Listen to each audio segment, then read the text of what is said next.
This is Eyewitness News with live breaking news. I'm Philip Palmer, and we are breaking into streaming coverage right now because we want to bring you live images of the deadly plane crash that is in San Diego. This is Air 7. We're getting our first live look from the air after the plane plowed into a San Diego neighborhood this morning. Now, we told you about this earlier this morning on our streaming broadcast at 8 a.m., but you can see the destruction here. This is our camera. You can see some of the images here. Officials do say a number of people have died.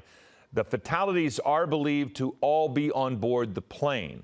As of right now, it does not appear anyone on the ground was killed in this plane crash. But again, we have a little bit more information as to what happened here. The plane, the jet, is commonly used for business travel. It can carry up to 8 to 10 people on board. We do know that the NTSB, the FAA are on scene investigating the crash.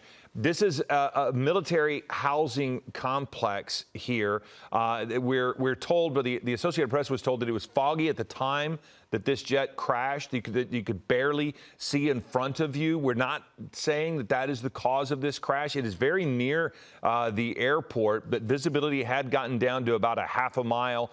Low clouds, according to weather data. There was a news conference earlier. They did say that more than one fatality was on that plane. But again, we do not know how many people were on that plane. Recently, some of the new information that we're getting from FlightAware was that the plane originated on the East Coast. It had stopped in Wichita to refuel and had been in Wichita for about an hour and then took off. Now, at some point, it crashed and hit up to about 10 homes that were affected. The amazing part of this, that is one of the homes that was deeply affected by this. At one point, you saw jet fuel that had come from the plane as it crashed and just set the street on fire. A lot of the cars were on fire, we're told from witnesses. So the cars were primarily on fire. Amazingly, it appears as if everyone that was on the ground, this happened about 3:45 this morning, it appears as if everyone on the ground was able to safely evacuate. A lot of people that lived in this neighborhood went knocking on the doors to get people to get out of there. We've seen video captured by neighborhood residents who saw flames, and they captured video of all these cars on fire. That person had told of a boom that woke people up, and he was knocking on doors and getting people out. We've been quoted. There was a commanding officer of the naval base in San Diego said that the neighborhood is one of the largest military housing units in the world. So a lot of military families will be impacted by this.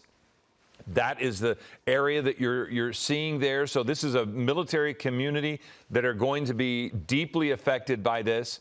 Again, the most recent information that we're getting that is new as of this update is that according to FlightAware, this citation took off from Teterboro Airport just outside of New York City, stopped in Wichita, Kansas for about an hour to fuel up, then took off. The pilot announced on the radio that the plane was about 3 miles from a planned landing at Montgomery Gibbs Executive Airport, but there was no sign of any problem. No emergency was declared.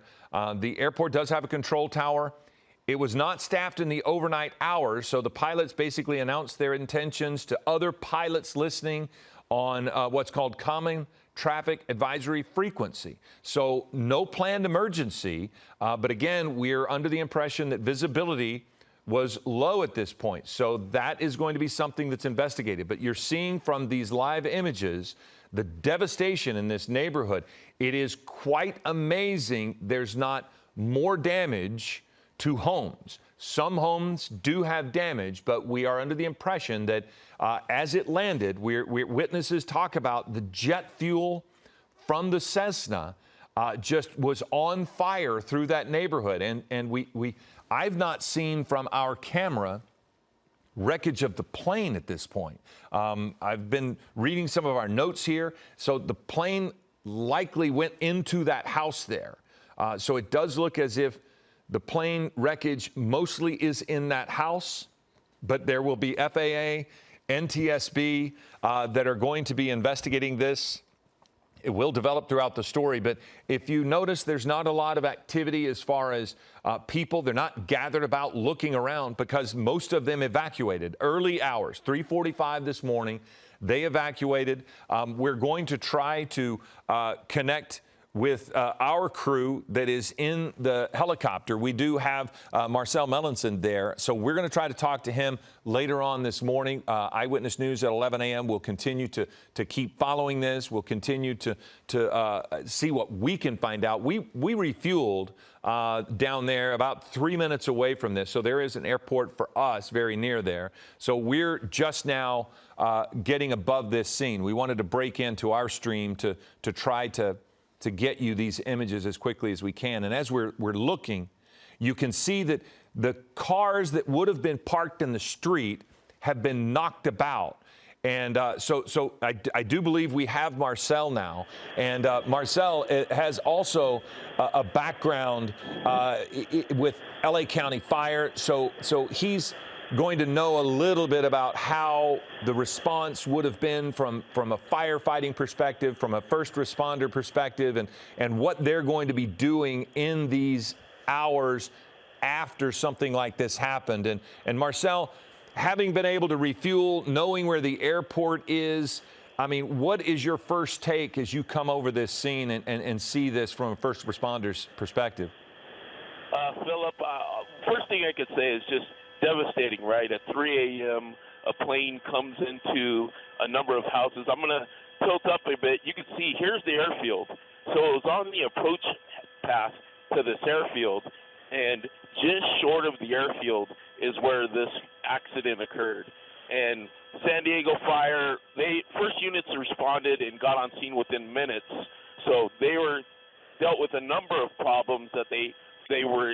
You know, it's a dual-pronged approach here. You have fire, you have a plane crash. You also have the rescue attempt for the people in these houses, because at that time of morning, you would figure people would be home asleep. So you have to put the fire out. You have to have a coordinated effort to do rescues that are needed, and as well as the devastation, the way it looks like it's spread down the street here, it looks like the fuel was probably running down the street, just catching these cars on fire as it came into contact with it. So it's a complete city block where you have strewn across this whole area. And their initial response was about 130 firefighters, a third alarm from San Diego Fire and Rescue. So they had a number of specialized resources on scene for an aircraft approach or aircraft crash, as well as a normal structure firefighting force, as well as paramedics and things like that.